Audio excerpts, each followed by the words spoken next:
Assalamualaikum warahmatullahi wabarakatuh.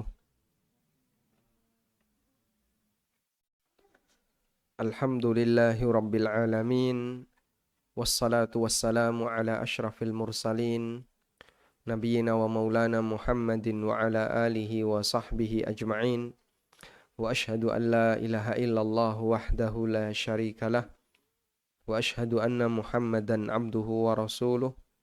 Sallallahu alaihi wa ala alihi wa sahbihi wa man tabi'ahum bi ihsanin ila yaumiddin.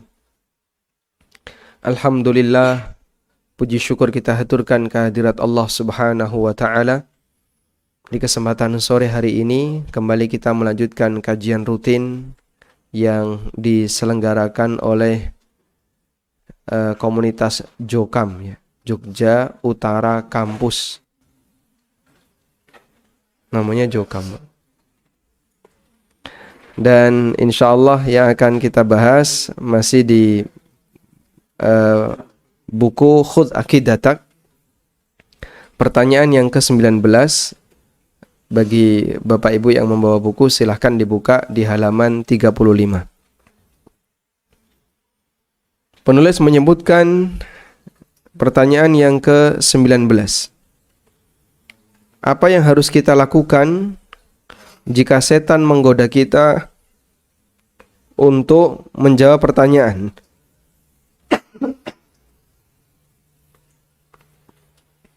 Siapakah yang menciptakan Allah?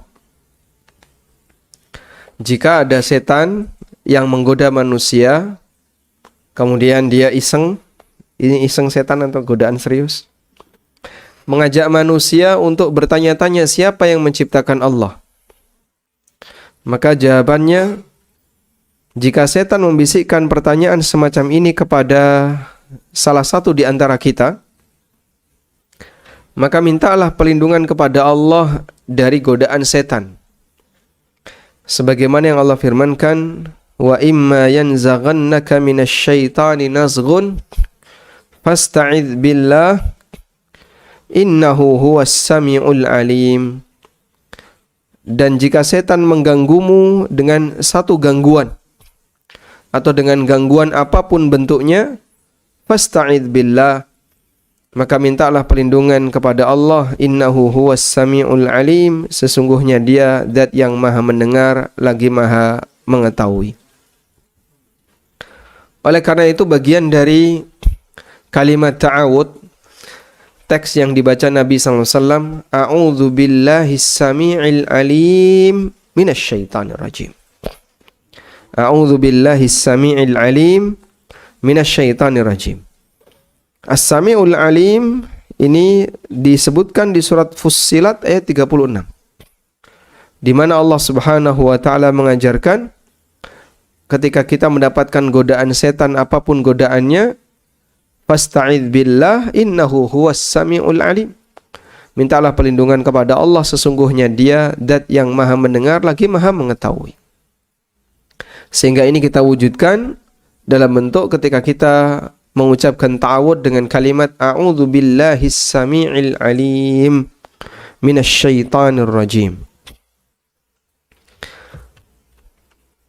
Dan Rasulullah sallallahu alaihi wasallam mengajarkan kita untuk melawan tipuan setan dengan mengatakan, amantu billah wa rusuli, Allahu ahad, Allahu samad, lam yalid wa lam yulad wa lam yakul lahu kufuwan ahad. Aku beriman kepada Allah dan beriman kepada para rasulnya. Allahu ahad, Allah juga as-samad, zat yang menjadi tempat bergantung.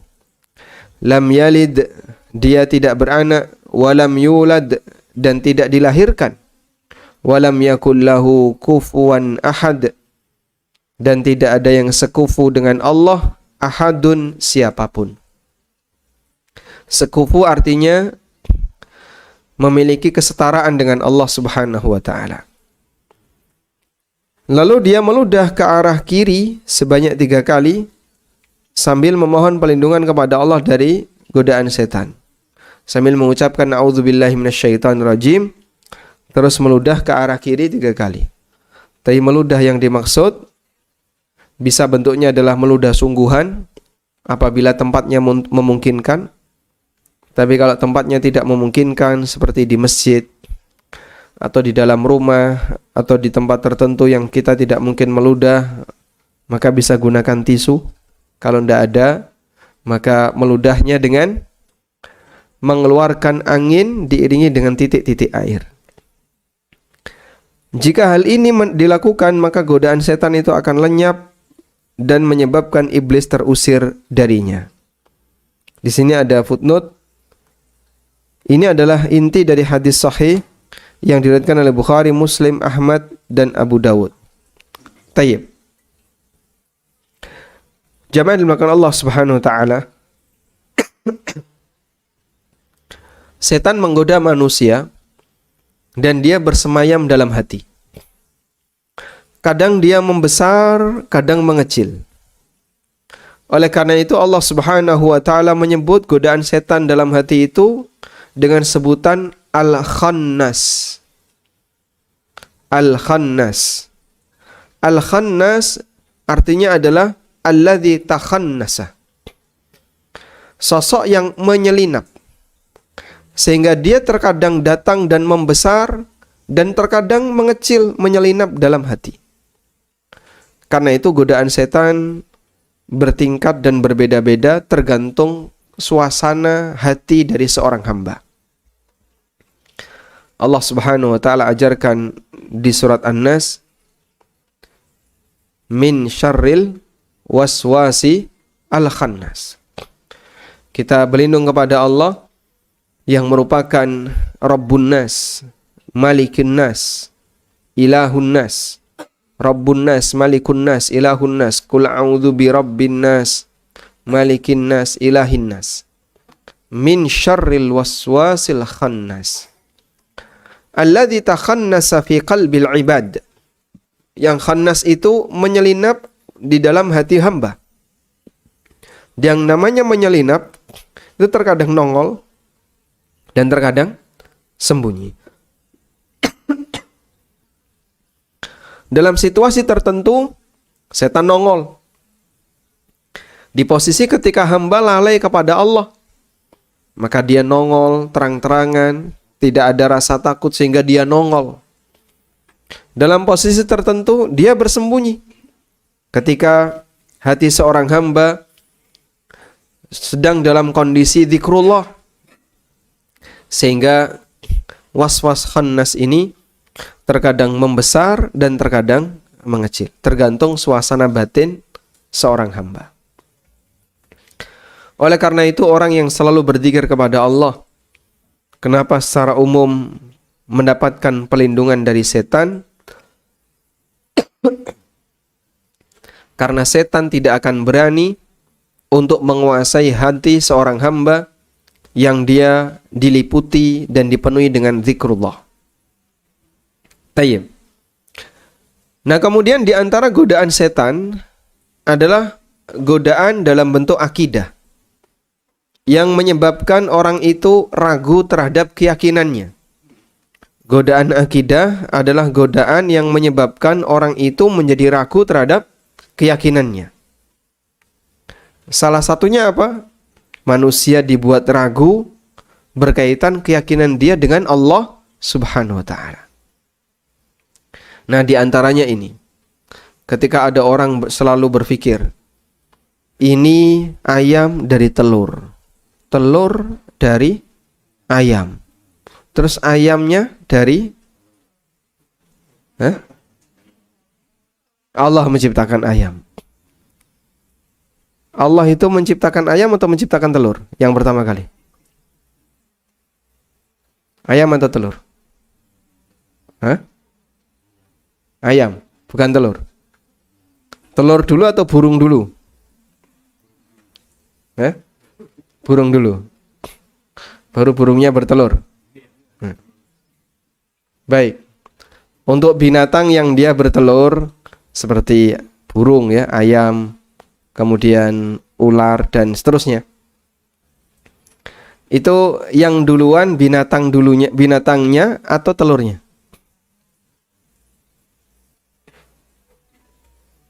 yang duluan binatangnya. Apa dalilnya? Apa dalilnya kalau yang duluan binatangnya? Isyarat dari ayat yang bisa kita lihat dalam Al-Quran ya. Wa batsa fiha min kulli dabbah.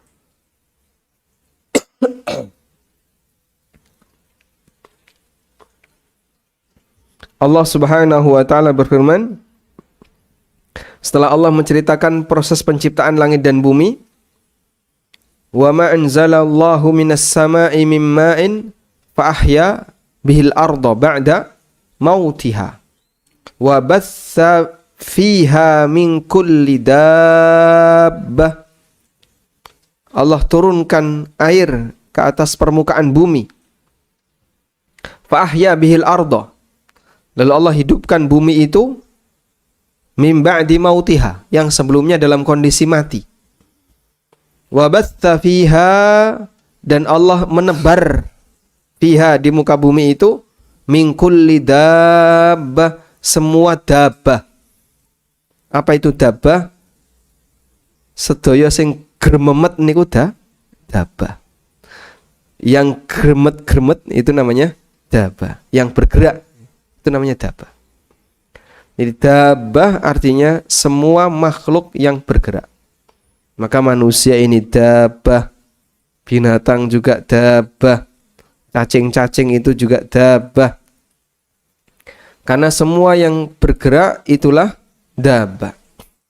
Allah katakan, dan Allah tebar di muka bumi ini min kulli dabbah, semua yang bergerak.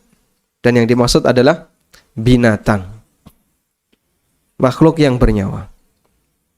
Sehingga yang hadir duluan adalah makhluk yang bernyawa, yang dia bisa eksis, kemudian baru menghasilkan keturunan. Telur butuh ayam, tapi ayam tidak butuh telur. Sehingga telur kalau tidak ada yang ngerami, jadinya para pinter-pinter nih. Orangnya punya apa? Tahu istilahnya Pak? Dog goblok. Koplo, dan karena dia rusak. Ya. Baik. Kembali ke sini. Jadi Allah Subhanahu wa taala menciptakan makhluk yang bernyawa. Lalu kemudian muncul pertanyaan di atasnya terus, asal usul Allah itu dari mana? Sebelum Allah menciptakan langit dan bumi, sebelum Allah menciptakan malaikat, sebelum Allah menciptakan seluruh alam semesta ini, Allah sama siapa? Terus ngapain aja dia? Lalu gimana sejarahnya kok kemudian ada Allah? Muncul pertanyaan-pertanyaan nakal seperti itu pada diri manusia. Nabi SAW mengingatkan bahwa setan membisikkan dalam hati manusia, man khalaqa hadza wa man khalaqa hadza wa man khalaqa hadza, sampai puncaknya adalah siapa yang menciptakan ini, siapa yang menciptakan ini, puncaknya man khalaqallah, siapa yang menciptakan Allah. Dan itu bisikan setan untuk membuat manusia itu ragu terhadap Allah Subhanahu wa taala. Agar dia jadi ragu. Sebenarnya Allah itu ada enggak sih? Akhirnya dia ragu. Nah, di saat dia sudah pada titik keraguan Allah itu ada atau tidak, selanjutnya mudah bagi setan untuk memberikan godaan berikutnya. Akhirnya dia digiring kepada akidah menolak keberadaan Allah, ateis. Alam ini tercipta melalui proses alami, atau melalui proses kimiawi, atau melalui proses fisika, terjadi ledakan dan seterusnya. Tidak ada itu yang namanya Tuhan. Dan itu kan umumnya yang dipahami oleh orang Barat. Namun kalau orang Barat itu berangkatnya bukan dari meragukan Allah, tapi dari mereka punya prinsip manusia harus punya kebebasan sebebas-bebasnya, mikir sak karepmu, nglakoni sak karepmu, sing penting tidak ganggu orang lain. Nah, bagi mereka prinsip ini itu sangat bertolak belakang dengan agama. Sebab agama itu mengekang. Karena agama lah orang itu dilarang. Nggak boleh ini, nggak boleh ini, nggak boleh ini. Itu kan karena apa? Agama. Tapi kalau tidak ada agama, maka manusia akan bisa bergerak sebebas-bebasnya. Mau ini, mau ini, mau ini terserah. Yang penting kamu harus bertanggung jawab sendiri-sendiri atas perbuatan yang kau lakukan. Dan jangan ganggu orang lain. Akhirnya bagi mereka, istilah agama itu mengekang kebebasan manusia. Kan itu mereka menolak agama. Dan sebagai konsekuensinya, istilah Tuhan itu mengekang. Sebab Tuhan dia punya kuasa yang nanti akan melarang hambanya, melarang makhluknya untuk melakukan A, B, C. Akhirnya bagi mereka Tuhan harus dibuang, coret kata Tuhan. Tidak ada kata Tuhan dalam kehidupan. Manusia bebas untuk menentukan arah hidupnya sendiri-sendiri. Ya, kalau bahasa kita ya gandeng wong males golek alasan gitu ya. Dan itulah realita orang barat. Sehingga bagi mereka hidup itu hedonis. Yang penting kau bisa menikmati sepuas kamu, sakarapmu terserah kamu. Kamu harus mempertanggungjawabkan sendiri-sendiri. Yang penting jangan sampai ganggu orang lain.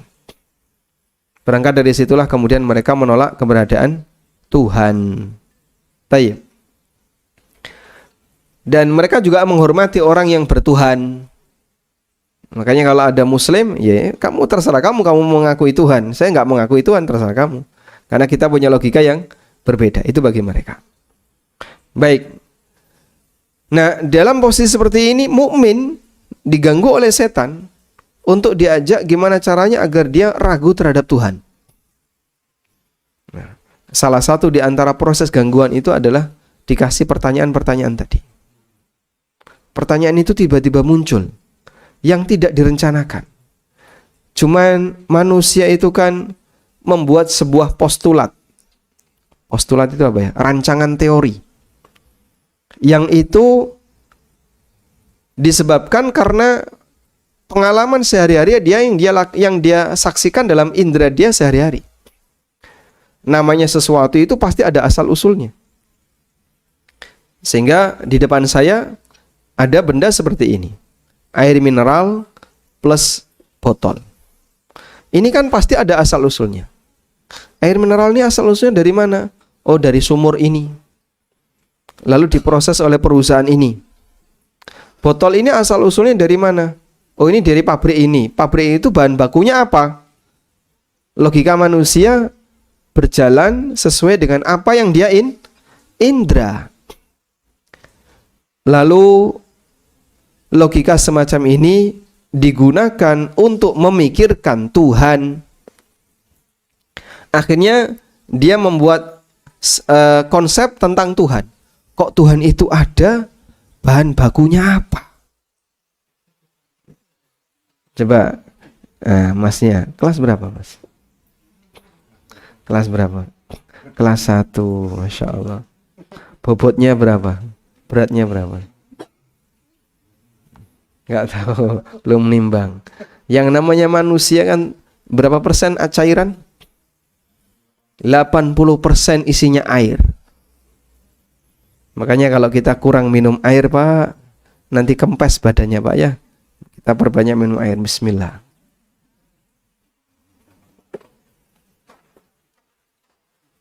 Alhamdulillah. Sehingga bayi itu begitu sekali sakit, kurang cairan, langsung susut banyak gitu. Itu bayi ya. Baik. Nah, kita punya pikiran seperti itu. Akhirnya konsep itu dipakai untuk memikirkan Tuhan. Nah, muncullah pertanyaan tadi. Terus asal-usul Allah itu dari mana? Zat Allah itu unsurnya apa?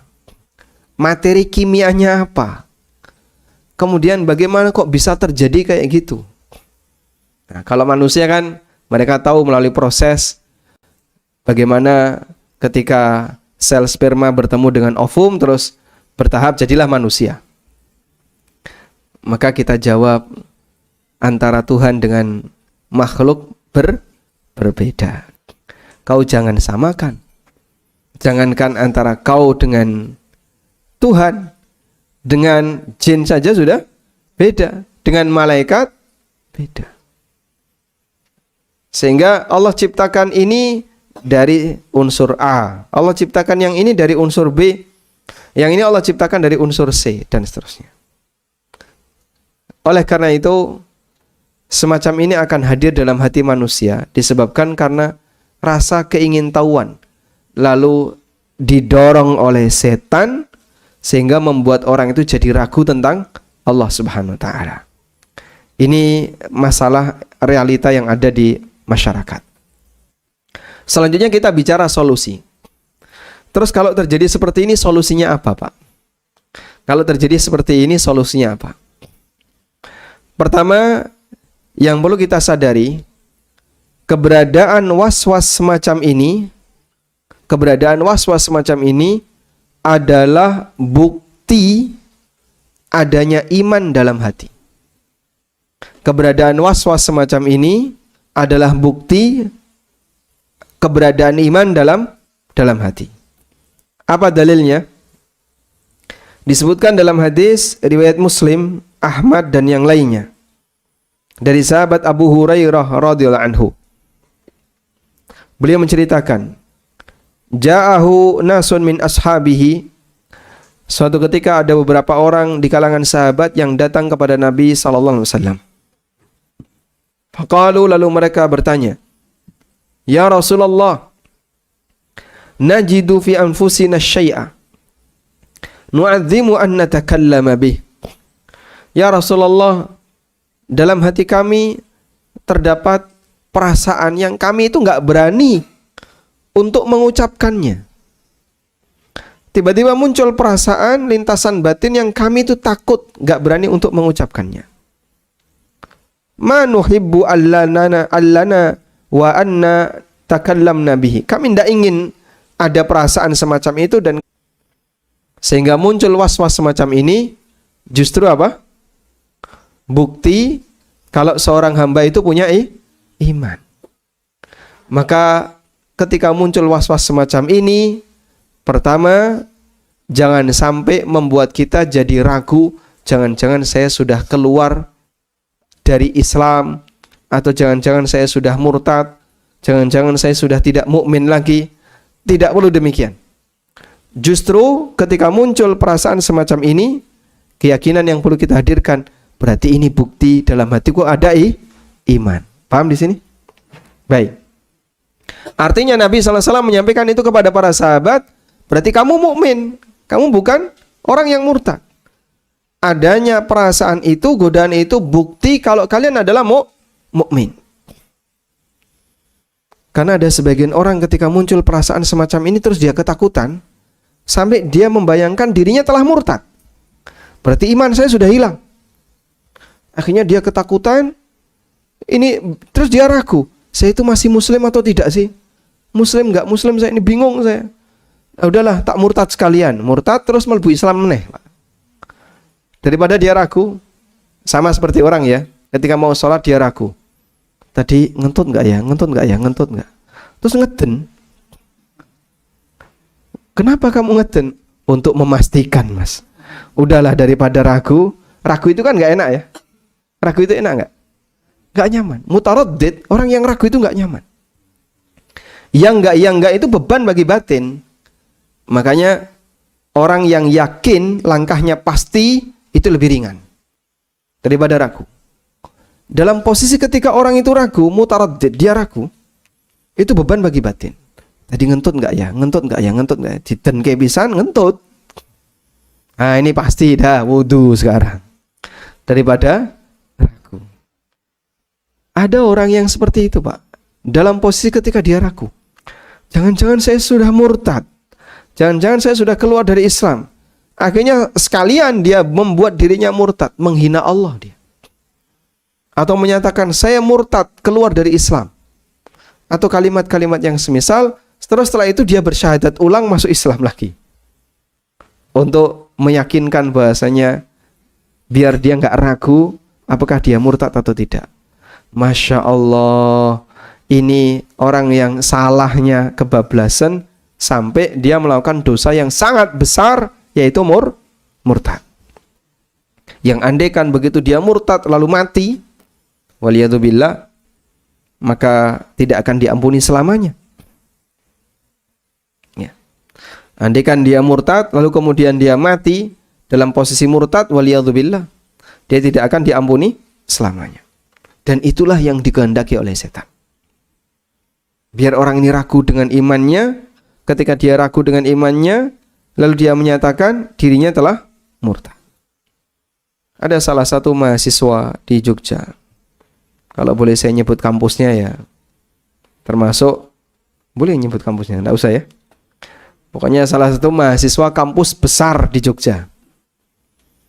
Dia nelpon kantor Yufid. Dan saya sudah tidak ada di Yufid. Akhirnya nelpon lagi, minta alamat saya. Dia datang ke rumah, naik motor. Dalam posisi ketakutan dia, Pak. Dalam posisi ketakutan. Karena dia punya pikiran-pikiran kayak gini. Terus dia tanya, saya sudah murtad apa belum Pak Ustadz? Saya sudah murtad belum? Saya bilang, kamu Muslim sejati. Tapi saya kok ragu, saya sudah murtad. Enggak, kamu itu enggak murtad, kamu Muslim sejati.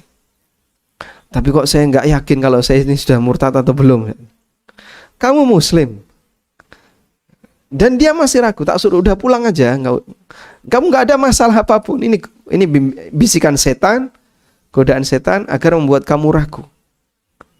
Itu bukti real yang datang ke rumah di kerajaan, Pak. Orang datang ke kerajaan. Dan dia kosnya cukup jauh dari kerajaan. Dan ingin memastikan apakah dia murtad atau tidak. Dia naik motor, turun, kemudian tanya itu, saya sampaikan, Anda tetap Muslim, Anda mukmin. Dan saya sampaikan hadis tadi. Dzaka sharihul iman. Itu bukti kau punya iman yang pasti ada dalam hatimu. Sudah, lalu dia balik naik motor lagi. Ketika balik naik motor masih tanya, Pak. Yakin Pak Ustaz saya tidak murtad? Selama kau masih tanya berarti penyakitmu belum sembuh.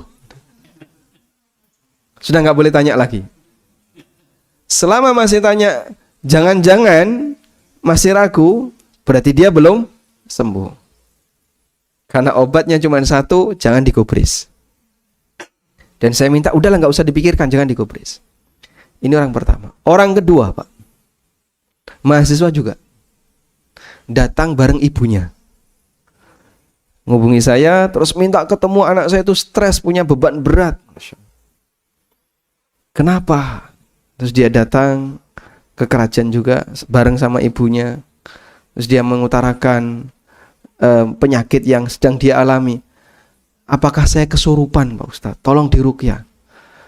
Saya lihat, Masya Allah, orang ini sehat walafiat, fisiknya ada agak gangguan, diajak komunikasi juga normal. Kok bisa-bisanya kau ngaku di kesurupan jin itu loh, dari mana? Kamu orang normal, tidak ada masalah. Muncul suasana bisikan seperti itu, godaan setan. Anda mukmin sejati, bukan murtad. Tapi Pak, selama kau masih tanya tapi belum sembuh, nggak usah tanya lagi. Kata kuncinya satu, jangan digubris. Tapi jangan-jangan selama masih tapi berarti belum sembuh. Terus gimana? Selama masih terus gimana? Berarti belum sembuh. Pokoknya sudah diam aja. Kamu nggak posisi ini kamu nggak boleh tanya apapun sudah. Masalah kamu itu tidak perlu ditanyakan dan tidak perlu dipertanyakan. Selama masih tapi, selama masih terus bagaimana? Berarti dia masih kena penyakit was-was itu. Kuncinya obatnya cuma satu, Mas. Kamu kalau bisa nggak gubris, sembuh. Akhirnya dia pulang. Nah, beberapa hari kemarin dia WA lagi. Belum sembuh ternyata. Masya Allah. Pengaruh dahsyat dari tadi, Pak ya. Godaan setan untuk membuat dia itu berpikir tentang hal yang aneh-aneh tentang Allah. Allah itu dari mana asal-usulnya, siapa, dari apa? Dulu sebelum ada seluruh makhluk itu Allah bareng siapa? Lalu Allah ngapain ketika Allah sendirian? Kalau orang sendirian nggak punya kerjaan, ketop itu kan kesannya kurang baik ya. Kamu kegiatannya apa? Saya cuma di rumah pengangguran, ketop rantai popo, Pak. Itu kesannya kesan negatif. Karena apa? Tidak ada kegiatan. Dan Allah menyatakan dalam Al-Quran, kulla yaumin huwa fi sya'an, fabi ayyi ala'i rabbikuma tukadziban. Setiap hari Allah Subhanahu wa taala memiliki urusan. Fabi ayyi ala'i rabbikuma tukadziban. Baik. Dan sekali lagi ketika muncul semacam ini, jawaban kita satu. Anda mukmin sejati, sebagaimana Nabi SAW mengatakan ketika sahabat menjumpai situasi seperti itu, dan beliau ngasih jawaban, dzaka sharihul iman, itu bukti adanya iman. Karena kalau orang itu tidak memiliki iman, setan nggak bakalan goda yang seperti itu, Pak. Kenapa? Sebab ketika hatinya sudah hancur, tidak punya iman, ngapain digoda? Bismillah. Alhamdulillah. Ibnu Abbas pernah ditanya oleh seseorang, "Ya Ibnu Abbas, saya melihat para pendeta dan orang-orang Nasrani ketika di gereja, mereka ketika sholat itu sambil nangis. Mereka ketika sholat, ketika ibadah, itu merenungkan dan menyelami ibadah yang dia lakukan sampai mereka menangis. Tapi kalau suasana kaum muslimin kok beda. Mereka sholat, saya perhatikan sholat jamaah jarang nangis, biasa-biasa aja. Selesai sholat juga, setelah itu mereka ketemu temannya senyum-senyum, biasa saja. Tapi saya lihat orang-orang para pendeta itu ketika ibadah itu sampai nangis. Kenapa kok seperti itu? Apa jawab Ibnu Abbas? Wa madza fa'ala syaitan biqalbin kharab. Ngapain setan ganggu orang yang hatinya sudah rusak? Lalu hatinya sudah menyimpang karena dia menyembah selain Allah, ngapain diganggu oleh setan? Malah dikipasi, Pak, biar makin khusyuk ketika apa? Beribadah kepada selain Allah Subhanahu wa taala. Dan orang kalau berpegang teguh dengan penyimpangan, itu dikipasi sama setan. Gimana, Pak? Semakin asyik dia. Ini benar ini. Kalau kamu nggak mengakui dia sebagai imam, Masya Allah, nanti karcis kamu untuk dapat surga nggak dapat. Hilang kesempatan kamu. Dia itu ubun-ubunnya sudah diusap sama Allah. Muncul keyakinan semacam itu pada diri seorang muslim untuk mengakui sosok tertentu yang nggak jelas disebut sebagai imam. Lalu menyebut siapapun yang tidak mengakui orang ini sebagai imam, maka dia keluar dari apa? Jamaah. Kalau sudah keluar dari jamaah, maka keluar dari Islam. Waliyadzubillah. Kok le gampang nih untuk memvonis orang keluar dari Islam? Hanya gara-gara beda jamaah. Subhanallah. Baik. Makanya kita perlu memberikan kesadaran bagi orang. Tapi keyakinan itu mantap ya dalam hatiku. Saya digeser enggak mau. Sampai pun diajak dialog enggak mau ya. Enggak mau, menghindar dia. Sudah doktrin. Jangan sampai mau untuk diajak diskusi. Jangan dilayani. Nah. Masya Allah, sampai pergaulannya dibatasi, sampai pun tokohnya yang sudah keluar dari kelompok ini gak usah didengerin. ANB channel coret dari kanal kamu. YouTube gak boleh buka. Ini termasuk di antara channel yang berbahaya bagi keselamatan akidah. Padahal saya tidak pernah mengajarkan sesuatu yang insya Allah ya, kalau ada pernyataan saya yang berbahaya bagi akidah umat, nanti silahkan disampaikan, kami terbuka untuk memberikan pelurusan ya, untuk meluruskan kalau memang ada yang berbahaya.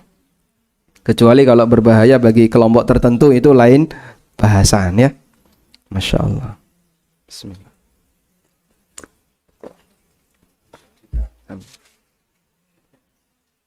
Tayyib.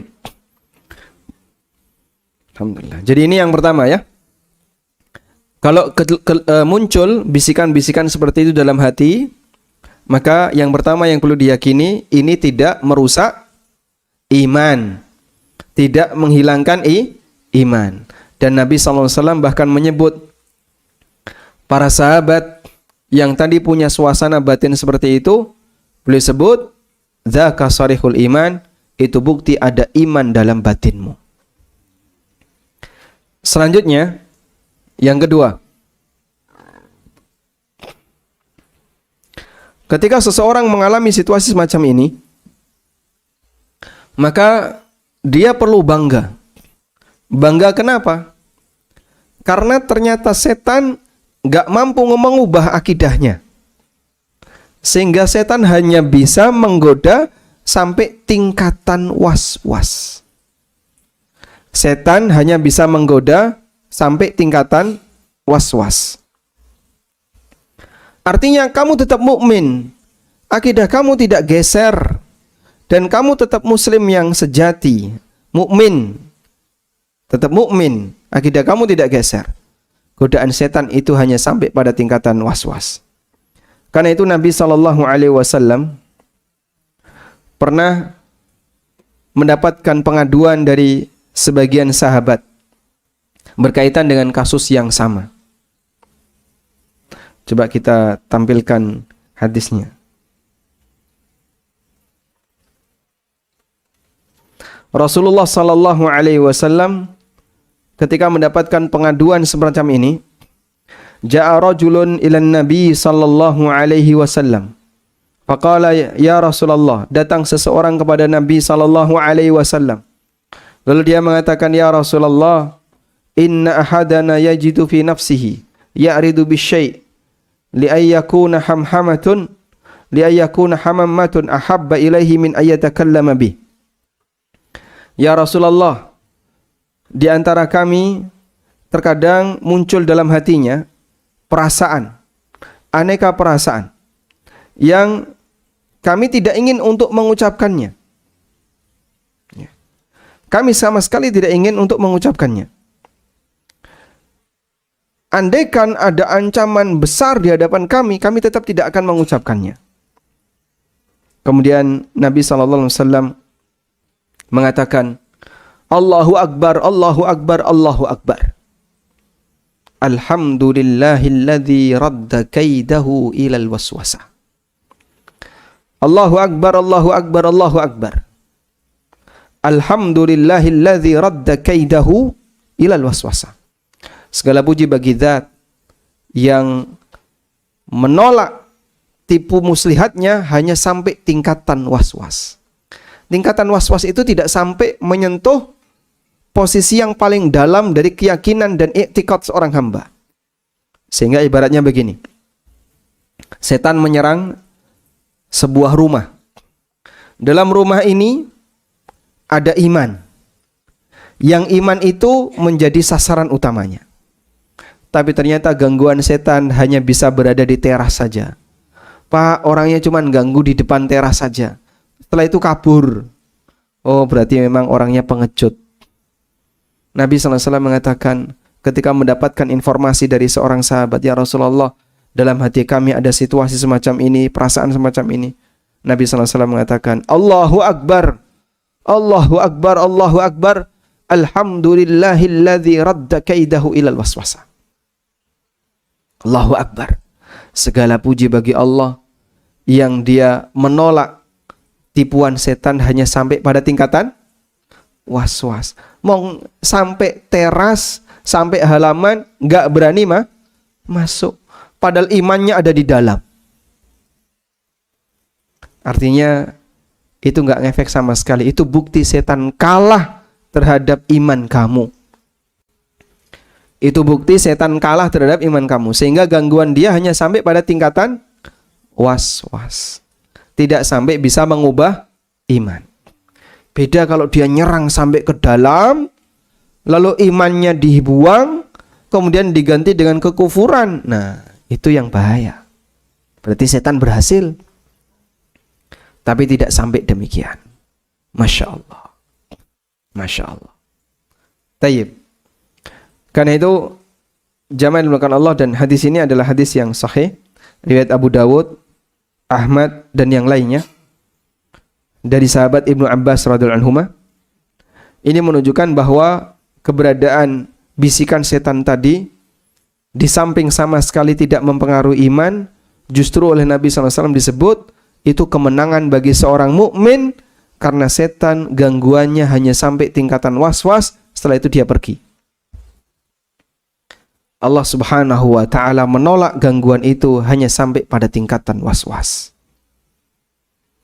Maka keliru kalau kemudian orang justru malah bingung, resah, jangan-jangan saya murtad. Enggak, justru kamu ini di posisi menang. Setan kalah, makanya setan hanya bisa ganggu sampai tingkatan apa? Was-was. Tidak sampai bisa mengubah iman kamu. Tayyib. Ini posisi yang kedua, catatan yang kedua. Nah, yang ketiga, Nabi SAW memberikan petunjuk. Terus kalau terjadi seperti ini, apa yang harus dilakukan? Untuk semakin memberikan penolakan yang kuat, maka seorang hamba membantu penolakan itu dengan lisannya. Seorang hamba diajarkan untuk membantu penolakan itu dengan lisannya. Sehingga lisan ini diajak untuk mengucapkan amantu billah wa rusulihi Allahu ahad Allahu samad lam yalid wa lam yulad wa lam yakul lahu kufuwan ahad. Orang kalau sedang mendapatkan tekanan, lalu kemudian lisannya itu tetap teguh melawan apa yang diminta oleh orang yang memberikan tekanan, itu akan membuat hati dia semakin kuat. Bilal pada waktu dia disiksa, Bilal ketika disiksa oleh Umayyah bin Khalaf. Tuannya Bilal siapa? Umayyah bin Khalaf. Kalau Ammar bin Yasir, tuannya Abu Jahal. Ada Sumayyah dan ada Yasir yang dibunuh oleh Abu Jahal. Kalau Bilal, tuannya Umayyah bin Khalaf. Bilal ketika ketahuan masuk Islam, maka dia dihukum oleh Umayyah bin Khalaf. Lalu dijemur. Dan dadanya ditindih dengan batu. Diterik padang pasir yang demikian panas.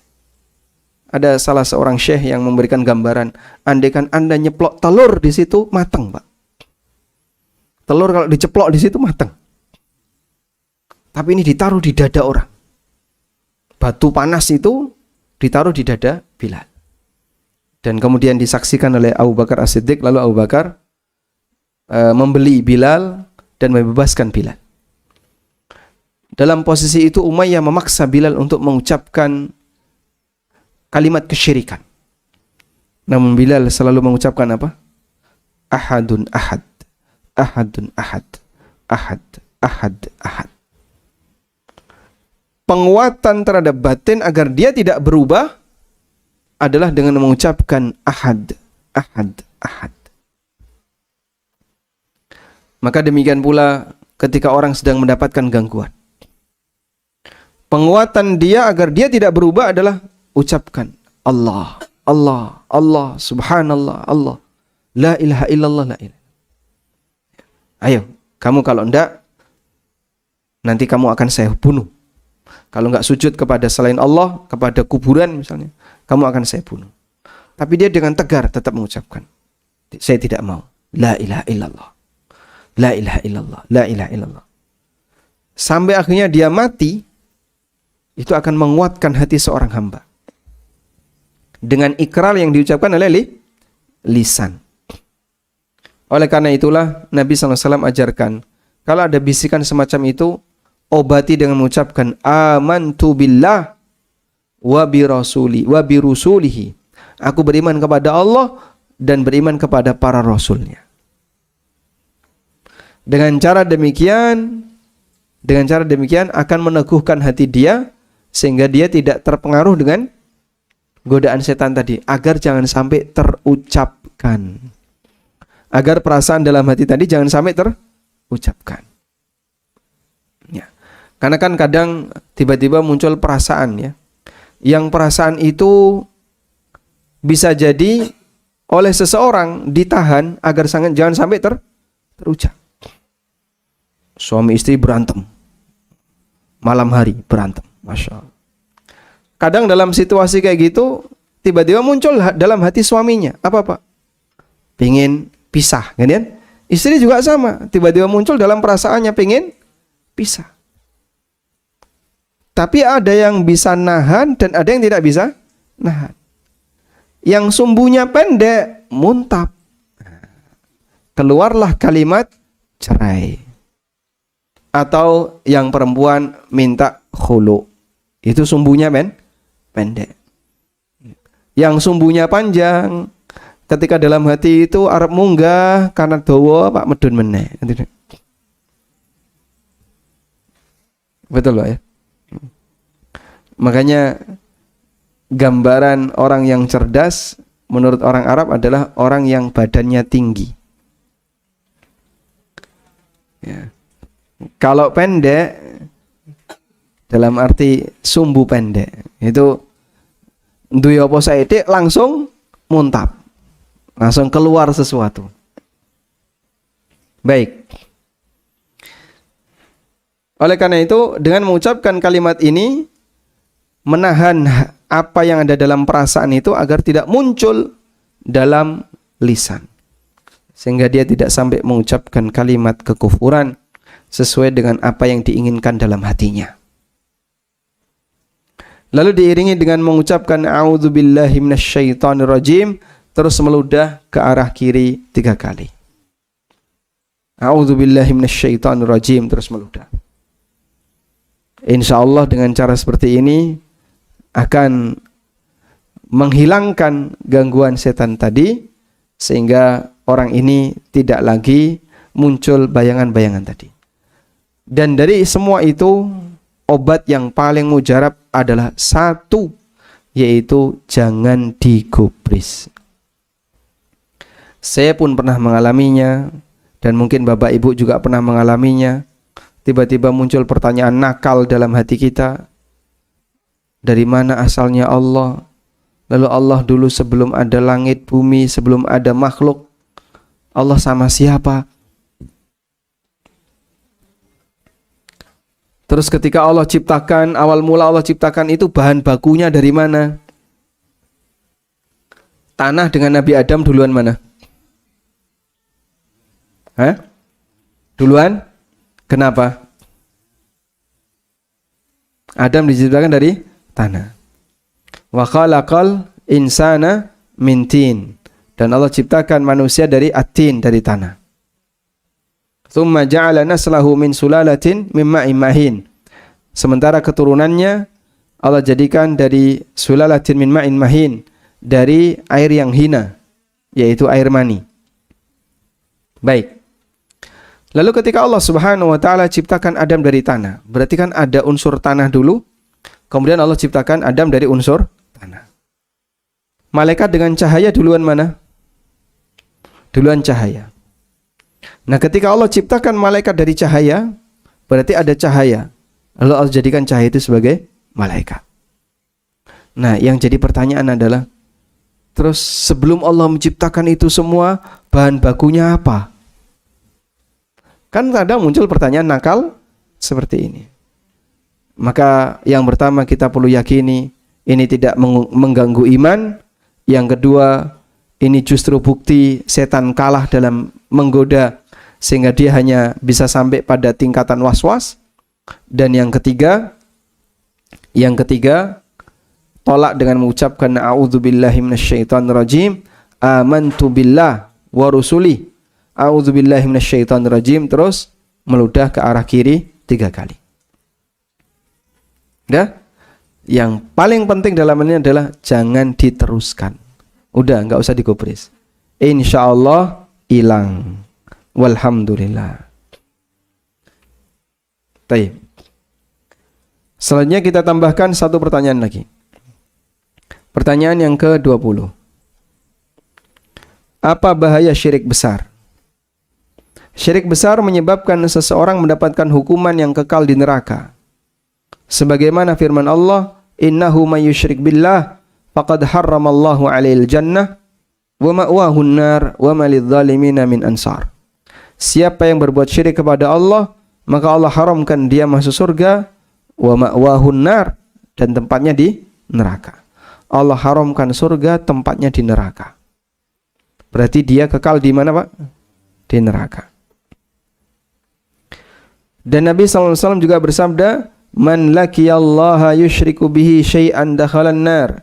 Barang siapa bertemu Allah sementara dia pernah berbuat syirik apapun bentuknya, maka dia masuk neraka. Waliyadzubillah. Kita berlindung kepada Allah dari semua bentuk kesyirikan, baik ma dhahara minha wa ma batan, baik syirik yang nampak terang maupun syirik yang samar. Karena orang musyrik dosanya tidak diampuni oleh Allah jika dibawa mati. Tapi kalau tobat diampuni enggak? Diampuni. Apa dalilnya? Apa dalilnya kalau dosa syirik ketika tobat diampuni?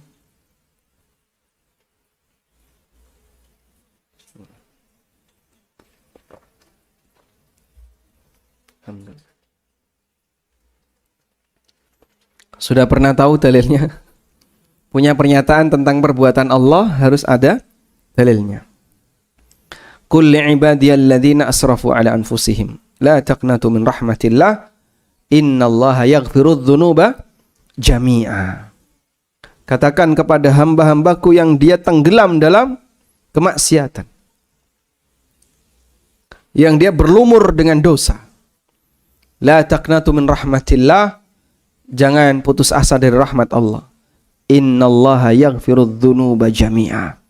Sesungguhnya Allah mengampuni semua dosa. Segede apapun dosa hamba, Allah akan ampuni jika hamba mau bertaubat. Masya Allah. Tayyib. Kemudian, kenapa Allah Subhanahu wa ta'ala tidak ridha ketika disekutukan? Karena menyekutukan Allah adalah kezaliman yang besar, sebab kezaliman ini berkaitan dengan hak tertinggi Allah yang hanya dimiliki oleh Allah Subhanahu wa ta'ala. Oleh karena itu Allah sebut innasyirka ladzulmun adzim.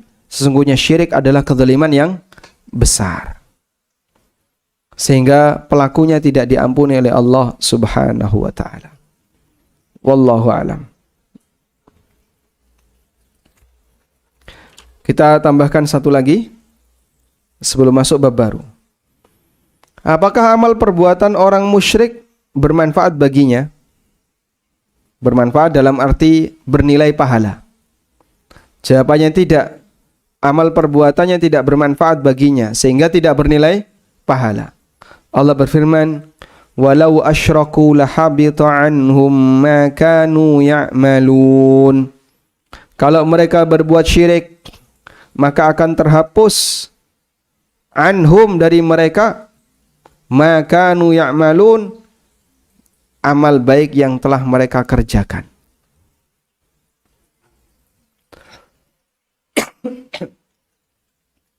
Sehingga syirik menghapus amal.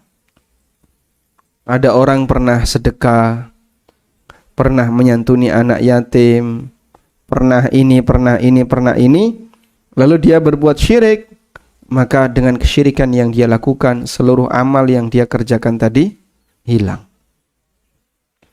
Oleh karena itu, sebagian sahabat ketika merasa sangat sayang dengan amal, dia datang menghadap Nabi SAW sebelum masuk Islam. Ya Rasulullah, kalau saya masuk Islam, bagaimana dengan nasib perbuatan atau amal yang dulu pernah saya kerjakan? Saya pernah ini. Di antaranya adalah sahabat Amr bin As. Karena beliau termasuk orang yang dermawan, sehingga banyak memberikan santunan dengan harta yang beliau miliki. Lalu Nabi SAW mengatakan kepada sahabat Amr bin As, gimana kalimatnya? Aslamta ma'ama aslafta minal khair. Kau masuk Islam bersama amal taat, amal kebaikan yang dulu kau kerjakan. Masya Allah. Nabi SAW juga bersabda, Qala Allahu tabaraka wa ta'ala, Allah berfirman, Ana aghna syuraka yani syirk. Aku adalah zat yang paling tidak butuh untuk disekutukan. Man amila amalan asyraka fihi ma'ya ghairi taraktuhu wa syirka. Barang siapa yang melakukan amal dan dia menyekutukan aku dengan selainku, maka aku tinggalkan amal itu dan aku tinggalkan sekutunya. Aku enggak butuh. Kalau enggak murni, Allah tidak akan terima. Sehingga amal karena pamrih untuk dapat pujian, riya, sum'ah, ujub, Allah Subhanahu wa taala tidak berkenan untuk menerimanya. Ini amal yang kotor, dan sesuatu yang kotor Allah Subhanahu wa taala tidak berkenan untuk menerimanya. Li'anna Allah tayyibun la yaqbalu illa tayyiban. Karena Allah zat yang maha tayyib, yang maha baik, dan Allah tidak akan menerima kecuali yang tayyib. Masya Allah. Walhamdulillahi rabbil alamin. Demikian yang bisa kita sampaikan, semoga bermanfaat. Wassallallahu ala nabiyyina Muhammadin wa ala alihi wa sahbihi wasallam.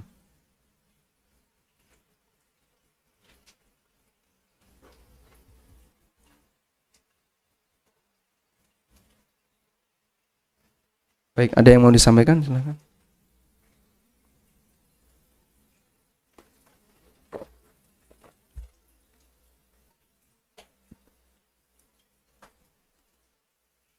Alhamdulillah.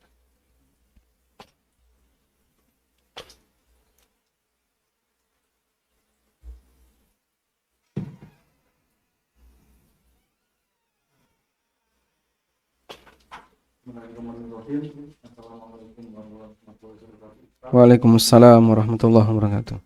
Yang pertama, saya punya rumah yang rencana akan saya jual.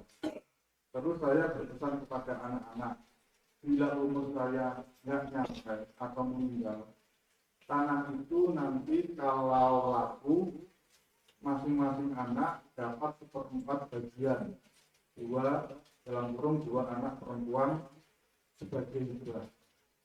1/4 bagian saya yang itu nanti jadi waris dan dibagi sesuai aturan waris. 1/4 bagian lagi untuk amal jariah. Bagaimana itu?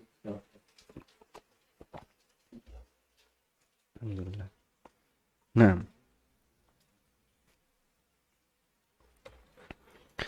apabila ini masuk, diulang nggak? Oh, diulang, baik. Ada mikrofon tambahan untuk ini? Tidak ada? Tidak ada, cuma satu ini. Baik. Jadi kalau saya ulang ya, ada seorang ibu yang memiliki sebuah rumah, kemudian tanah, kemudian tanah itu berencana untuk dijual, lalu belum laku ya. Kemudian berpesan kepada anaknya, kalau nanti umurnya nggak sampai, maka hasil penjualannya 1/4 untuk anak perempuan 1, 1/4 untuk anak perempuan 2, 1/4 untuk sedekah jariah. Ke jamaah atau bukan ini? Untuk amal jariah. Tidak harus ke jamaah ya. Untuk amal jariah 1/4 lagi ke?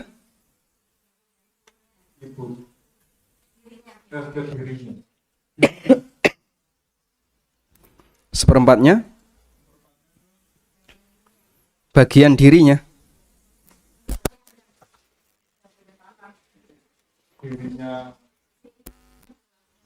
Yang 1/4-nya nanti untuk yang punya tanah. Begitu? Baik. Yang saya pahami begini. Bismillah. Masuk nggak suaranya? Nggak. Yang online masuk.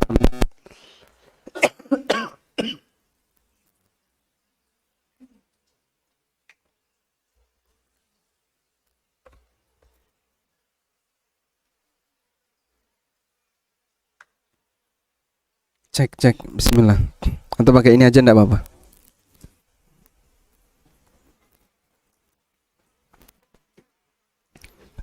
Bismillah. Baik. Yang saya pahami begini ya. Pertama, hibah itu tidak bisa menggantung. Hibah itu harus nafid. Nafid dalam arti ketika akad dilakukan, maka tidak boleh diberi sesuatu yang menggantung. Nanti kalau saya mati ya, ini saya hibahkan ke kamu. Itu tidak bisa. Saya akan menghibahkan mobil ini ke kamu kalau Dajjal sudah muncul. Itu tidak bisa. Nah terus kapan? Ya mbah, kowe kudu nunggu Dajjal metu, nek metu iki kok juguk mobil ini. Nah itu tidak bisa. Kenapa? Karena jadi gantung ini nggak jelas. Jadi atau tidak. Maka hibah itu harus tegas, jelas, pasti. Yang disebut dengan nafid, tidak gantung. Yang kedua, hibah itu bernilai sah apabila berpindah kepemilikan dengan cara terjadi serah terima. Karena itu kalau baru sebatas aklamasi secara lisan, kalau yang kedua ini meskipun pendapat jumhur ulama, yang beda dengan ini adalah Malikiyah ya. Kita menggunakan pendapat jumhur ulama, yang beda Malikiyah. Meskipun ini apabila ada seseorang yang hanya menyampaikannya secara aklamasi, secara lisan. Nanti kamu saya kasih ini, saya kasih ini. Baru nanti saya kasih, itu belum terhitung hibah. Sehingga kalaupun nggak jadi, nggak boleh dituntut. Dan orangnya kalau mati sebelum menyerahkan, dia tidak punya hak untuk mendapatkannya. Orang yang dikasih tadi tidak punya hak untuk mendapatkannya. Karena sifatnya kemarin baru apa? Lisan. Dah? Tayyib. Oleh karena itu, apabila Anda menghibahkan kepada anak sesuatu, tapi nunggu mati, nanti kalau saya mati kok umur saya nggak kekejar, karena ini tanah sedang ditawarkan belum laku, maka saya hibahkan 1/4 untuk A, 1/4 untuk B sebagai hibah. Ini tidak berlaku hibah. Ada solusi yang ketiga, catatan yang ketiga, yaitu tadi yang pertama tentang masalah hibah dan yang kedua sama. Yang ketiga, bahwa hibah itu boleh pada objek musya'. Hibah itu boleh pada objek musya'. Objek musya' itu objek utuh yang belum dibagi. Sehingga kalau ini adalah lahan yang Anda hibahkan, lalu Anda menyampaikan, kamu saya kasih 1/4 dari lahan ini. A, B, kamu saya kasih 1/4 dari lahan ini. Itu boleh. Nah, akhirnya lahan itu setengahnya milik A, setengahnya milik B. Setengahnya masih jadi milik orang tua. Itu boleh. Ini namanya hibah musya'. Hibah untuk objek musya' itu hukumnya boleh. Objek musya' itu objek yang belum bisa dibagi. Belum bisa dibagi namanya objek musya'. Bapak punya mobil ya. Kemudian Bapak bilang kepada teman Bapak, kowe nek tak kei 1/3 dari mobil saya mau enggak? Oh mau, baik, dah 1/3 saya sudah serahkan ke kamu, 1/3 mobil ini jadi milik kamu. Udah, wongi teko, gawa geraji Pak, pilih langsung belah, ambil 1/3 kayak kue gitu Pak. Gimana kira-kira? Ayo rakanggo tadi ini.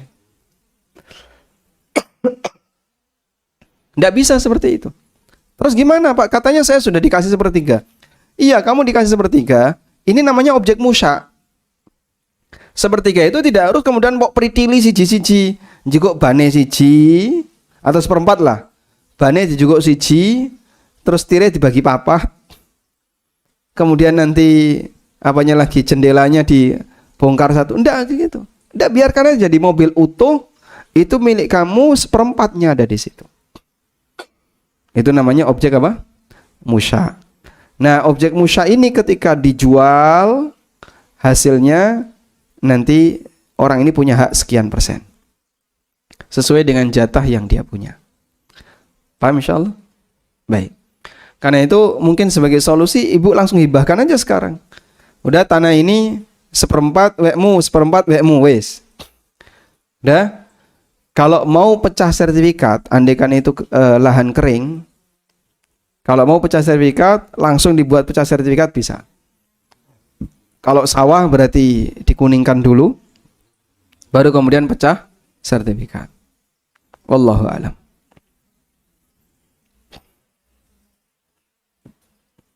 Selanjutnya Ustaz,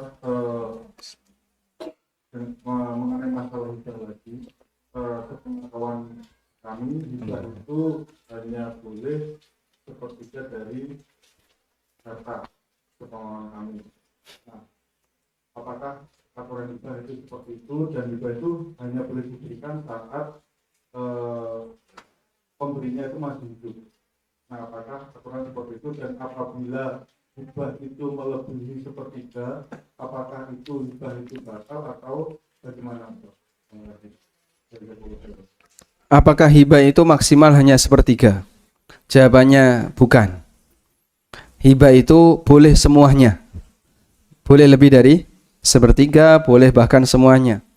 Wes iki omahku, iki mobilku, iki kendaraan, ini ATM, tak kekno kamu kabeh. Wes gawon kabeh. Aku tak metu saka kene. Dan dia serius seperti itu, dia hibahkan semuanya pada satu orang, hukumnya boleh. Orang berhak untuk menghibahkan harta yang dia punya kepada siapapun. Karena hibah diperbolehkan apa? Lebih dari sepertiga. Yang maksimal sepertiga itu wasiat. Wasiat itu maksimal sepertiga. Di mana Nabi SAW ketika membimbing sahabat Sa'ad bin Abi Waqqas pada waktu beliau sakit, lalu beliau ingin berwasiat dengan seluruh hartanya, dilarang. Setengah juga dilarang. Lalu Sa'ad menyebut sepertiga, dan Nabi SAW menyetujuinya. Ats-tsulutsu was-tsulutsu katsir. Lalu beliau bersabda, sepertiga dan sepertiga itu sudah banyak. Sehingga kalau wasiat maksimal sepertiga. Walaupun dari ahli waris dan atau anak-anak tidak setuju. Tidak setuju. Tidak setuju dengan? Kalau dihibahkan semua. Ya, tidak setuju itu mereka tidak punya pengaruh sedikit pun. Kamu setuju dan tidak setuju tidak punya pengaruh. Ada perbuatan yang itu tidak bergantung kepada kerelaan orang lain. Sehingga dia mau setuju nggak pengaruh. Contoh misalnya ya, kalau bapak nikah lagi, terus istri nggak setuju, itu nikah yang kedua batal atau tidak?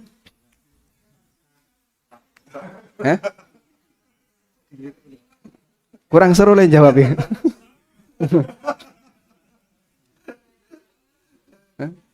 Sah ya?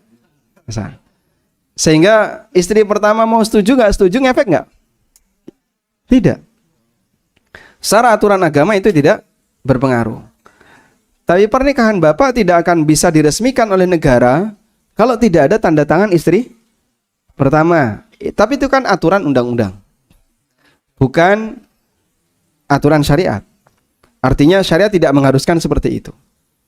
Sehingga posisi istri setuju maupun tidak setuju, suami ketika nikah lagi itu tidak memberikan pengaruh. Paham di sini? Nah, sebagaimana ketika orang memiliki harta, lalu dia hibahkan hartanya, yang itu tidak ada kaitannya dengan orang lain, maka orang ini mau setuju dan tidak setuju, gak ngefek, Pak. Karena dia yang berhak terhadap harta itu. Kecuali gini ya, bapak punya uang 100, mau ngambil duit 100 itu tok, hari ini hanya punya uang 100.000 tok. Lebih dari itu tidak punya. Sementara Anda punya istri, punya 3 anak. Lalu Anda ingin berencana, saya akan sedekahkan 100.000 ini. Nah terus bojomu karo anakmu poso kabeh. Pok poso ya. Mereka punya hak untuk nuntut. Ndak, saya minta nafkah. Kalau di posisi ini, istri berhak untuk menahan. Karena dia punya hak untuk apa? Nafkah. Cuman 100.000 dikasihkan orang lain, istrinya dan anaknya nggak dikasih nafkah. Berdosa itu suami kalau nggak memberikan kepada mereka. Maka dia, istri punya hak untuk nahan. Kau berikan dulu nafkah saya. Istri dikasih, kira-kira kalau di daerah sini yang bisa hidup normal, iso urip ngono pira? 20 urip enggak? Hah? Urip ya? Hidup insyaallah ya. Baik. Satu orang 20.000 ya. Jadi istrinya 3 anaknya masing-masing 20. Maka dikasihkanlah 80.000. Udah? Wes ya, kewajiban saya sudah saya tunaikan.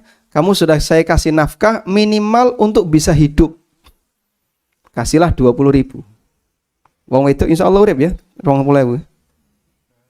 Hah? Ibu-ibu kalau dikasih 20.000 itu kira-kira urip apa mati ngenes?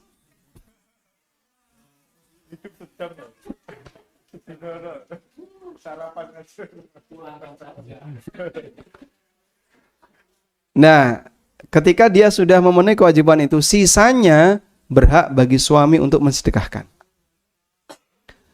Tapi kalau kebutuhan istri sudah terpenuhi, nafkah sudah terpenuhi, semua sudah terpenuhi, suami mau melakukan lebih dari kewajiban itu untuk orang lain. Saya mau kasih hadiah ini ke si fulan, ke si fulan. Istri nggak berhak untuk nahan. Anak juga nggak berhak. Kecuali kalau mereka belum dikasih nafkah. Wallahu a'lam. Cukup? Masih Satu ada, lagi. Ustaz. Selanjutnya ada pertanyaan lagi. Sholat Isya dilakukan di akhir menjelang mau tidur, menjelang mau tidur sekalian salat lail dan witir. Ini pertanyaannya apa ya? Sholat Isya dilakukan di akhir menjelang mau tidur sekalian salat witir atau salat lail. Itu pernyataan atau pertanyaan? Itu kan cuma cerita ya. Boleh tidak? Oh gitu. Iya. Baik. Lebih baik mana dengan yang awal? Lebih baik ketika Anda kerjakan sebelum ngantuk. Karena kadang ada seorang yang secara sengaja engkau nanti dulu, akhirnya sholat dikerjakan menjelang tidur. Waktu sholat angop. Subhanallah. Akhirnya coba sifat orang munafik yang Allah sebutkan dalam Al-Quran. Wa idza qamu ila sholati qamu kusala yura'unan nasa wa la yadhkurunallaha illa qalila. Nek ngelakoni sholat niku males-malesan dan nyari-nyari perhatian orang, wala yadhkurunallaha illa qalila, dan dia tidak mengingat Allah kecuali hanya sedikit. Sehingga kalau dalam situasi tertentu orang sholat itu menggambarkan ciri orang malas, ini jangan-jangan ada penyakit dalam hatinya. Karena ini mirip seperti karakternya orang munafik. Dan orang munafik dalam Al-Quran disebut oleh Allah fi qulubihim maradun fazadahumullahu marada. Dalam hatinya ada penyakit, lalu Allah tambahkan penyakit dalam hatinya. Makanya tidak kita rekomendasikan kalau orang sengaja mengakhirkan sholat jam 10, sholat isya jam 10. Katanya lebih akhir lebih bagus. Betul, tapi kalau semangatnya sama. Tapi kalau ngap ngantuk, sujud malah merem, ora tangi-tangi. Ketika tangi bingung iki mau rakaat piro, wis sujud pertama atau kedua. Justru ini akan membuat sholatnya jadi tidak berkualitas. Maka lebih baik di awal yang lebih bisa berkualitas, belum ngantuk dan seterusnya. Tapi kalau Anda nggak ngantuk dalam posisi seperti tadi, insya Allah tidak masalah. Isya, ba'diyah isya, nyambung sholat lail, nyambung witir, monggo silahkan. Wallahu a'lam. Wassallallahu ala nabiyyina Muhammadin wa ala alihi wa sahbihi wa sallam. Wa akhiru da'wana anil hamdulillahi rabbil alamin. Wassalamualaikum warahmatullahi wabarakatuh.